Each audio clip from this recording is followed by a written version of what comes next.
viewers, my name is Faith Okungu. You're welcome to NIJ TV. And on this program, I'm not here alone, I have a friend. My name is Okbo Juliet Ngozi.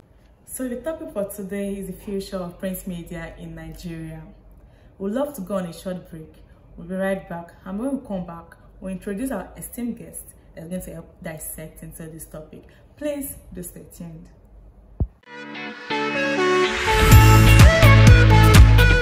Admission into Nigerian Institute of Journalism full-time and part-time national diploma, higher national diploma and postgraduate diploma program is on. Suitable qualified candidates should visit www.nij.edu.ng, check portal and click the link admission. Fill the online form and pay the required fee for the application or call 0805 919 6459 0805 919 6459. NIJ, Center for Communication Excellence.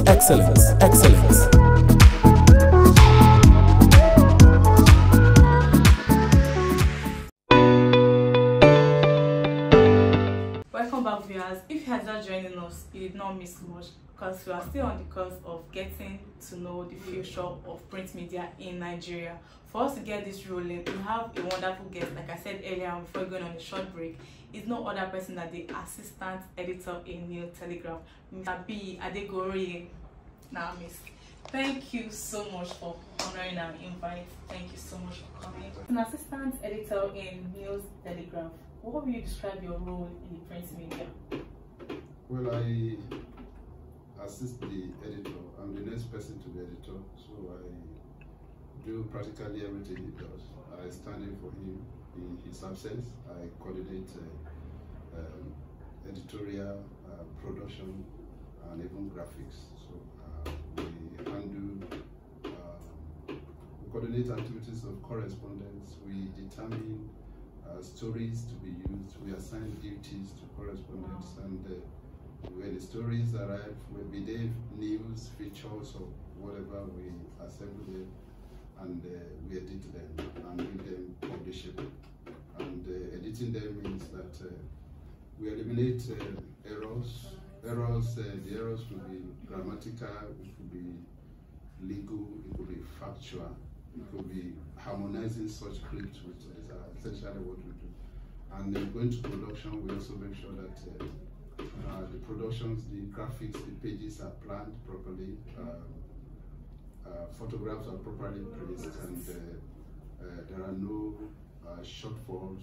Stories are properly concluded at the end. Headlines are cast in a fine manner, and we observe those basic functions of headline casting, like parsimony. You use fewer words, not purpose, and we make sure they are catchy. They can appeal to the readers as quickly as possible. These are essentially what I do. Okay, sir. So I would like you to please tell us if it's superior to the broadcast media.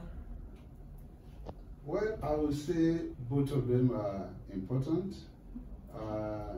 in the sense that for the print media, of course, you have this advantage of the printed matter, the printed pages, the hard copies, which are can be accessed at every point in time, and they are reference materials when it comes to history. And these historians will always refer to all those well-researched news publications in the next 10, 15, 20, 30 years. And the other advantage is the fact that, if you like, they are reproducible. The reader can set his own agenda, his pace as to when I'm going to read it. If I'm not going to read it today, I can drop it. I can read it when I get home, and that goes that way. So that, and the other advantage is the fact that you also have soft copy of these hard copies of newspapers. So that being the case, you have this dual benefit. For the broadcast media, if you talk about television, the time and again they talked about the combination of audio and visual. And they also catch in terms of motion, you know, stuff like that. There is no doubt about that. But the point is, if you don't watch it at this particular moment, you miss it. And that means you probably wait for the next bulletin. So that was done. And when it is broadcast that way, it is kept in a file and dropped in the library. So it's only the journalists who can access it in their library. You cannot access it as a listener and a viewer. So to that extent, nonetheless, there's this glamorization of the broadcast media. People love to see their beautiful faces, their lipstick, their wigs, and the politicians want to see themselves in Agbada and all the rest. And they see the glamour part of it. That is one around. But if you talk about intellectual content, reproducibility, you have those advantages in the print media. Yes. If you, today you still see, if you go to the archive, you can still see the first copy of Daily Times that was published in 1926. You can go to National Library, and finally I was doing my PhD literature review, and I said some of the first newspaper, the first publication of Tribune in 1949 or so, and I was able to access copy of the Punch in 1983. I was able to access. So I go to NTA and ask them to produce the photograph of the video of Maurice Tala's death in 1976. They are likely not. You see, the thing will have been distorted or spoiled and stuff like that. So you can see this advantage that you know, the print have over the electronic. Thank you so much. Talking about the advantage you have in the print media, what will you say the future of newspaper is with the presence of online journalism? As young adults don't read newspaper, do you think you still have a future in Nigeria talking about newspaper? Yeah, I would say it does. It does have a future for the fact that you see, like I mentioned earlier, the netizen, the youngsters who have access to online platforms. But the issue is this: like I said earlier, the newspapers have soft copies which can be accessed and which are being accessed online. For example, if you go to the website of Punch, which you can access on your phone, you see that they say 30,000 people have visited the site. Yes. You understand?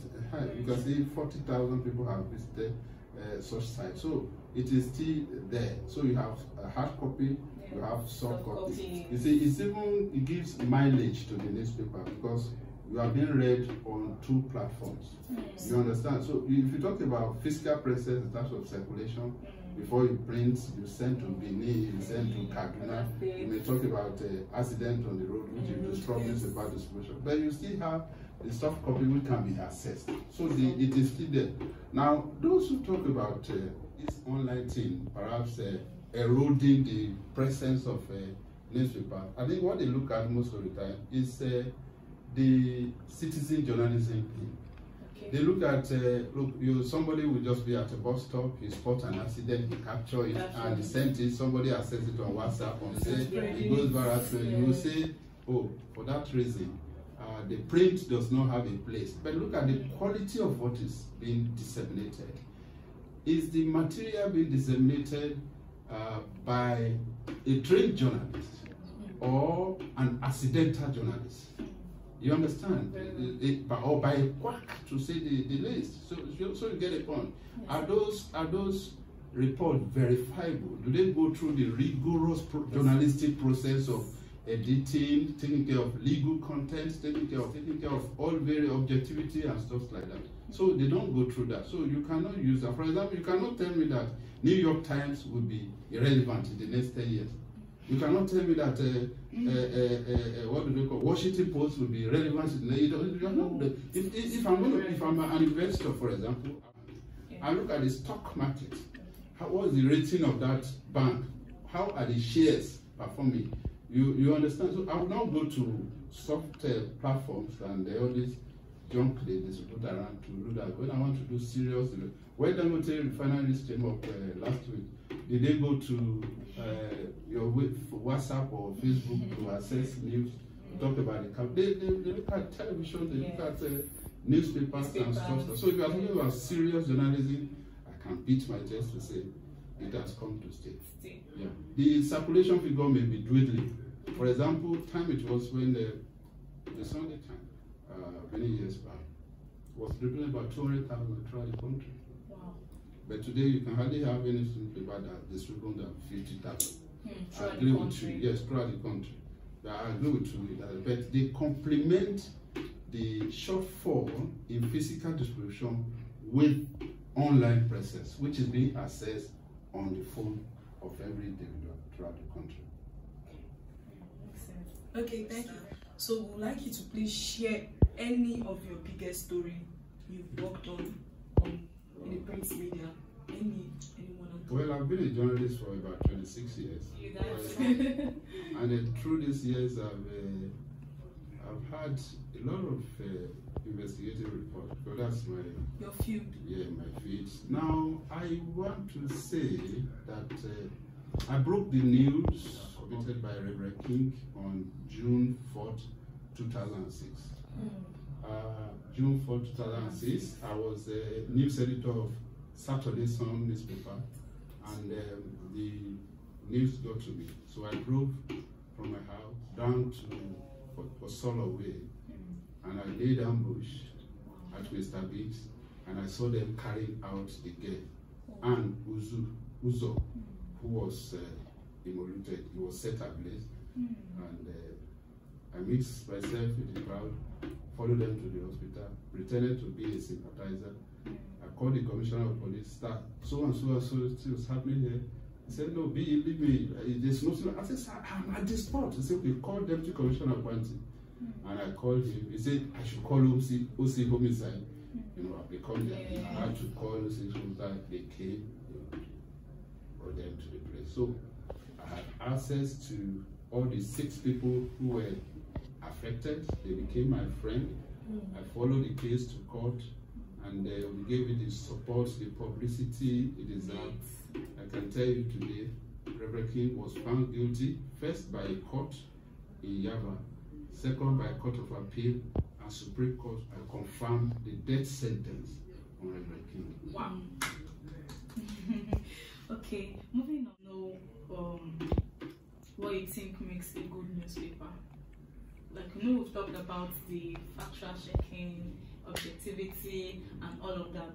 Aside that, what else makes a good newspaper? Well, you see, I will look at good in terms of successful. To start with, a newspaper has to cut a niche for itself. What do I want to be known for? Do I want to stand out as a political newspaper in terms of political content, news and analysis? Do I want to stand out as a business newspaper? You have to stand out as a general interest newspaper. You need to define the market you want to serve. Do you want to, for example, New Telegraph wants to be the best in business and political reporting. You understand? That's what we have defined for ourselves since for the past 10 years when we came into existence. So for that reason, we improve, make sure we go for, earth-shaking interview, earth-shaking investigative stories that can, both in politics and in business, that will be able to serve this our purpose. Now we have defined our readers. Now, what do the readers want? For example, if you are producing an item for the public, for example, if I'm doing week or week on, I need to have a target. Who are my target? Okay, is it people within 20 and 30? Then I look at their psychoanalysis, what's their income level, what is their what is can they afford it, what is their lifestyle. So that's what we look at for the readers. So what are we looking for? We have a lot of newspapers in the market. What is that vacuum they have not been able to cover? And that's where we want to cover and make it different. So besides the regular, like you said, yes, the editing, proofreading, and all the rest, we also need to design or identify the niche in the market and make sure you fill it. That should be that will make a good newspaper. Of course, you have to obey all the rules that governs journalism is so important. Thank you so much. I would like you to give us your advice to aspiring journalists in print or in broadcasting. Okay. I think one thing I want aspiring journalists to look at is what I'll call tenacity. Okay. You need to have this never say die kind of spirit. Yeah. I'm going to do it. That's nothing is going to stop me. That is very, very important. You have to be courageous. That is the type of your personality, and you need to dress well so that nobody snobs you or say who the hell is he. And in terms of your education, you need to take it seriously.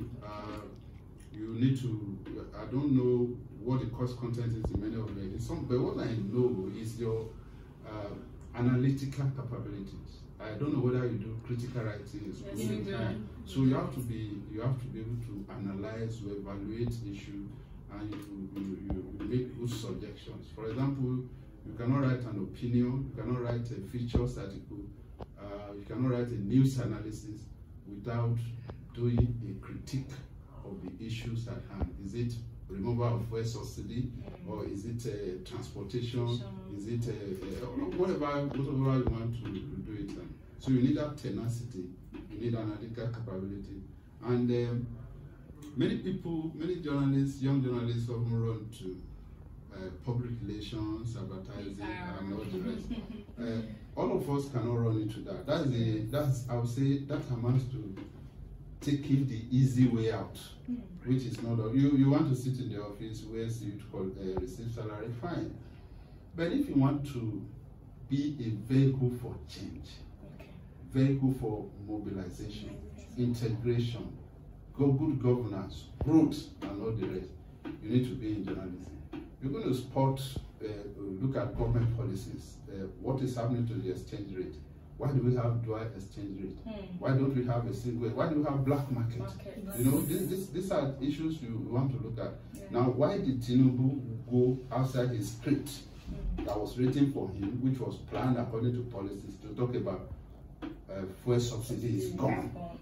Something that was not written. Are there plans on the ground to make sure that, in form of palliative, to make sure that people are taken care of? You know, so you just criticize such things, and you know, if you look at governance, which is part of the major issue. So whether you write features, whether you write news, whether you do anything, it is good governance you are promoting. Yes, sir. Good governance, and the components of good governance are there. Rule of law, you understand? Yes, inclusiveness, sir. Participation, equality. Is there equality in society? If a poor man now commits a crime, you see a poor man steals a goat, he's sentenced to 5 years in prison. You see a senator steals 20 billion. You know, he's fined 250,000 naira. Do you call that a rule of law? Do you get it? So these are the things you criticize. These are the things you criticize, and by the time you speak about it, people look at the other time. It was reported that the current Deputy Senate President brought people into the Senate to snatch the mace. Is that what you expected of a number 6 citizen of the country? Bringing Togri into the Harlow chamber. So when you reported, and the same person came out later to say he wanted to be deputy governor of Delta State. So you understand the point. So he who comes to equity must come with clean hands. If you want to rule us, you must be known to be obedient to rule of law and stuff like that. So when journalists see such things, they will criticize that, look, this man does not have this credibility or track record to do so and so. So you are effecting change. You are a vehicle for change. People are shouting, Igbo people are this, other people are this. You come up with a good report and say, look, we are all one. Whether your tribe or tongue differs, we stand in brotherhood. So you see, you continue to promote togetherness, brotherliness. The man in public relations will not promote that. Then he'll be looking for his money at the end of the day, protecting the interest of the company. So I think this is why I say people should be more interested in journalism. You may not have the pay. In any case, in some countries, journalists are some of the best paid people. In fact, they are rated amongst A group. I did a research in some of my friends in Canada, and they said the average journalist, and they put it like at the same level with medical doctors. Wow. If you look at it, during the lockdown, Yes, sir. journalists are allowed to move around. Yes. Medical people are allowed to move around. Yes. Soldiers are allowed to move around. So when it comes to remuneration, why won't you make sure these people are equally remunerated with these people? Are you getting my point? So that is one of the things they have to look at, so that more people, will be endeared into media practice, so that they will love it and we will continue to have a better society. Wow. Thank you so much for your time and the knowledge you poured into our empty cup. I'm very sure our listeners out there enjoyed this program. So quickly, we'll go on a short break right now. Admission into Nigerian Institute of Journalism, full-time and part-time national diploma, higher national diploma and postgraduate diploma program is on. Suitable qualified candidates should visit www.nij.edu.ng,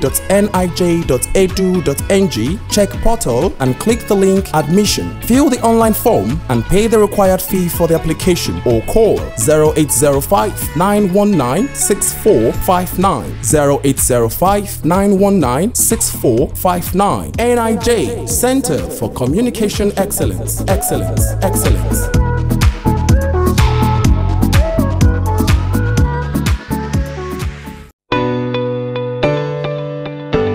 Welcome back, viewers. Thank you so much for staying tuned. I'm very sure you benefited from this just concluded program with our own most esteemed guest and assistant editor in New Telegraph, Mr. B. Adekoroye. You heard that right. Thank you so much again for your time, Sam. Thank you so much. Hopefully we'll do this again some other time if time permits. Thank you. Thank you, Sam.